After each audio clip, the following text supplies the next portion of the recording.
जरा सोचिए, एक ऐसा घर जिसमें मिट्टी की दीवारें हैं, छत खजूर की टहनियों से बनी है, और उसी घर में रह रहे हैं दुनिया के सबसे प्यारे इंसान, हमारे नबी मोहम्मद। यही वो घर है जहां से मोहब्बत, सादगी और ईमान की खुशबू फैली, और जहां एक मासूम लड़की हजरत आयशा रज़ियल्लाहु अन्हा ने वो जिंदगी गुजारी जो हर औरत के लिए मिसाल बन गई। हजरत आयशा रज़ियल्लाहु अन्हा फरमाती हैं कि मैं अपनी सहेलियों के साथ खेल रही थी जब मेरी वालिदा हजरत उम्मे रुमान ने मुझे बुलाया और नबी करीम के घर लेकर चली गईं। मुझे उस वक्त कुछ समझ नहीं था कि क्या होने वाला है। यह वाकया उस समय का है जब नबी अपनी उम्मत के लिए रहमत बनकर आए थे, और अब उनके निकाह का वक्त आया था जो हजरत अबू बकर रज़ियल्लाहु अन्हु की बेटी हजरत आयशा से होना था। एक रात नबी पाक ने ख्वाब में देखा कि हजरत जिब्राइल अलैहिस्सलाम एक रेशमी रुमाल लेकर आए हैं जिसमें एक नन्ही बच्ची का चेहरा है। वह चेहरा चमक रहा है, नूर से भरपूर है। जब आपने गौर से देखा तो वह चेहरा किसी और का नहीं बल्कि हजरत अबू बकर सिद्दीक़ रज़ियल्लाहु अन्हु की बेटी हजरत आयशा का था। हजरत जिब्राइल अलैहिस्सलाम ने फरमाया, या रसूल अल्लाह, यह वही लड़की है जो आपकी रफ़ीका ए हयात बनेगी, आपकी हम सफ़र और आपकी उम्मत के लिए इल्म का नूर फैलाएगी। नबी ने यह ख्वाब सिर्फ एक बार नहीं बल्कि 3 बार देखा। जब वही ख्वाब बार बार आने लगा तो आपने समझ लिया कि यह अल्लाह का हुक्म है और इस निकाह में कोई हिकमत है। हजरत खदीजा रज़ियल्लाहु अन्हा के विसाल के बाद नबी की सहाबिया हजरत खौला बिनते हकीम ने अर्ज किया कि या रसूल अल्लाह, अब आप निकाह क्यों नहीं कर लेते?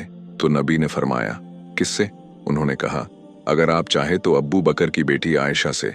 जब यह बात हजरत अब्बू बकर रज़ियल्लाहु अन्हु तक पहुंची तो उन्होंने तज्जुब से कहा, या रसूल अल्लाह, आप तो मेरे भाई हैं, आपकी बेटी कैसे मेरी बीवी हो सकती है? नबी ने मुस्कुराकर फरमाया, अब्बू बकर, तुम मेरे दीन के भाई हो, खून के नहीं। तब अब्बू बकर रज़ियल्लाहु अन्हु की आंखों में खुशी के आंसू आ गए और उन्होंने यह रिश्ता कबूल कर लिया। यूं हजरत आयशा रज़ियल्लाहु अन्हा का निकाह नबी पाक से 400 दिरहम मेहर पर तय हुआ। बहुत सादगी और बरकत वाला निकाह। उस वक्त हजरत आयशा रज़ियल्लाहु अन्हा छोटी थीं और उनका ज्यादातर वक्त खेल कूद में गुजरता था। फिर नबी ने जब मक्का से मदीना हिजरत की तो कुछ वक्त बाद हजरत अब्बू बकर का पूरा परिवार भी मदीना पहुंच गया। जब अल्लाह का हुक्म आया, नबी ने हजरत आयशा रज़ियल्लाहु अन्हा को अपने घर ले लिया और यहीं से उनकी नई जिंदगी की शुरुआत हुई। उस वक्त हजरत आयशा रज़ियल्लाहु अन्हा की उम्र 9 साल थी। वो मासूमियत, सादगी और नूर से भरी हुई थीं। नबी का घर बहुत सादा था, मिट्टी की दीवारें, खजूर की टहनियों की छत और एक छोटा सा कमरा। लेकिन इसी छोटे से घर में सुकून और बरकत भरी थी। कई बार ऐसा होता कि घर में तेल तक नहीं होता था दिया जलाने के लिए, मगर दोनों के दिलों में मोहब्बत और अल्लाह का शुक्र हमेशा रहता था। हजरत आयशा रज़ियल्लाहु अन्हा फरमाती हैं, नबी मेरे साथ एक प्याले से पानी पीते और मैं जहां से पीती वहीं से आप पीते। कितना प्यारा अंदाज था उनकी मोहब्बत का। हजरत आयशा रज़ियल्लाहु अन्हा को अल्लाह ने वो फजीलत दी जो किसी और को नहीं मिली। नबी ने सिर्फ उन्हीं से कुंवारी हालत में निकाह किया।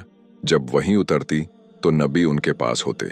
उन्होंने अपनी जिंदगी में इल्म और हदीस का इतना काम किया कि 1410 हदीसें उन्हीं से रिवायत हुईं। वह उम्मत की सबसे बड़ी आलिमा बनी। जब नबी का वक्त आखिर आया तो आप उनकी गोद में थे। नबी ने अपनी रूह उन्हीं के सीने पर सौंपी। नबी के बाद आयशा रज़ियल्लाहु अन्हा ने लंबी जिंदगी गुजारी। 18 साल की उम्र में बीवा हुई और 66 साल की उम्र में 58 हिजरी में दुनिया से रुखसत हुई। उन्हें मदीने के जन्नतुल बकिया में रात के वक्त दफन किया गया। पूरा मदीना उस रात गमगीन था। नबी और आयशा रज़ियल्लाहु अन्हा की जिंदगी हमें यह सिखाती है कि सच्चा सुकून न दौलत में है, न शोहरत में, बल्कि मोहब्बत, ईमान और सादगी में है। उनकी जिंदगी एक मिसाल है कि अगर घर में मोहब्बत और ईमान हो तो वही घर जन्नत बन जाता है। आखिर में यही दुआ, या अल्लाह, हमारे घरों में भी ऐसी मोहब्बत, सुकून और ईमान वाली जिंदगी अता फरमा। आमीन। दोस्तों, अगर तुम्हारे घरों में मोहब्बत, सादगी और ईमान हो तो समझ लो अल्लाह ने तुम्हें दुनिया की सबसे बड़ी नेमत दे दी है। अपने घरों को वैसा ही बनाओ जैसा नबी और हजरत आयशा रज़ियल्लाहु अन्हा का घर था, छोटा मगर बरकतों से भरा। अगर दिल से महसूस किया तो एक बार कह दो, या अल्लाह, हमें भी ऐसी मोहब्बत और सुकून अता फरमा। आमीन। अगर दिल को सुकून मिला हो तो वीडियो को लाइक, शेयर और सब्सक्राइब करना मत भूलिएगा। आपकी एक क्लिक हमारे लिए बहुत बड़ी दुआ है।